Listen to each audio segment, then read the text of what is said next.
আমি সবসময় চেষ্টা করি শর্টকাট কিভাবে রান্না করে রান্নাটাকে অনেক বেশি মজা করা যায় এবং বাসার সবাই যেন সেই রান্নাটাকে অনেক বেশি পছন্দ করে।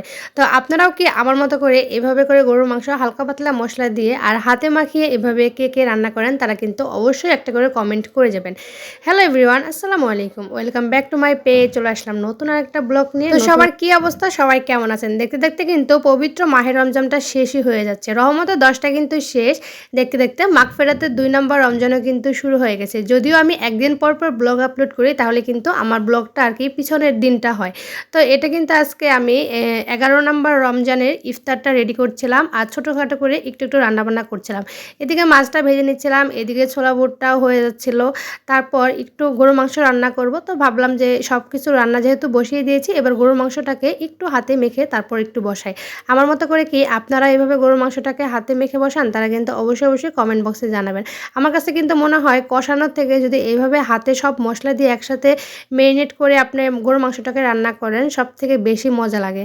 তো যাই হোক, আজকে আমি সব বিকালে রান্নাবান্না গুছিয়ে আমি গরুর মাংসটাকে বসিয়ে দিব। তার জন্য আমি এখানে গরুর মাংস নিয়েছি 1.5 কেজির মতো। খুব ভালো করে মাংসটাকে পরিষ্কার করে ধুয়ে নিয়েছি। তারপর এখানে আমি এক এক করে সব মশলাগুলো অ্যাড করব, করে হাতে মাখবো। আমি কিন্তু আসলে এখানে কোনো রেসিপি শেয়ার করছি না, এক একজন রান্না করে এক এক রকম করে। এখানে অনেকেই আছেন ভুল ধরার জন্যও কমেন্ট করেন, তাদেরকে বলবো আসলে যে যার মতো করেই কিন্তু রান্নাটা করে, যার ফ্যামিলি যেভাবে পছন্দ করে সে কিন্তু সেভাবেই রান্না করে।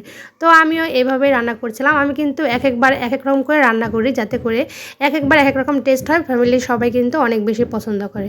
তো যাই হোক, এখানে সব মশলা টশলা দিয়ে নিলাম আর সরিষার তেলটা দিয়েছি। এবার এখানে বেশ কিছু পেঁয়াজ দিয়ে দিব আর কাঁচামরিচ দিয়ে দিব। আর মাংসটা যখন একটু কষে যাবে তখন আমি আর কি টমেটোটা দিব, এখন দিলাম না টমেটোটা।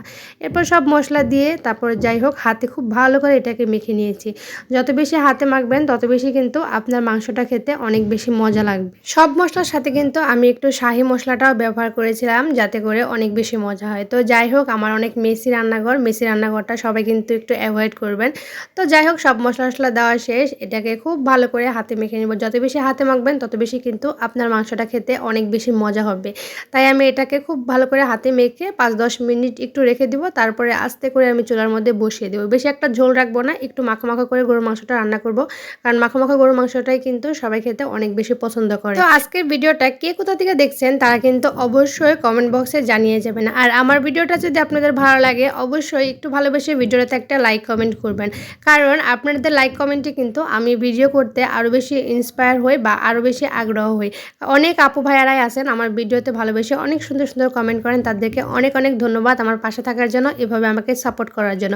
আর যারা নতুন আছেন আজকে প্রথম আমার ভিডিওটা দেখছেন তারা দয়া করে আমার সাথে যুক্ত হয়ে যাবেন। সবাই ভালো থাকবেন, দেখা হবে নেক্সট ভিডিওতে। আল্লাহ হাফেজ।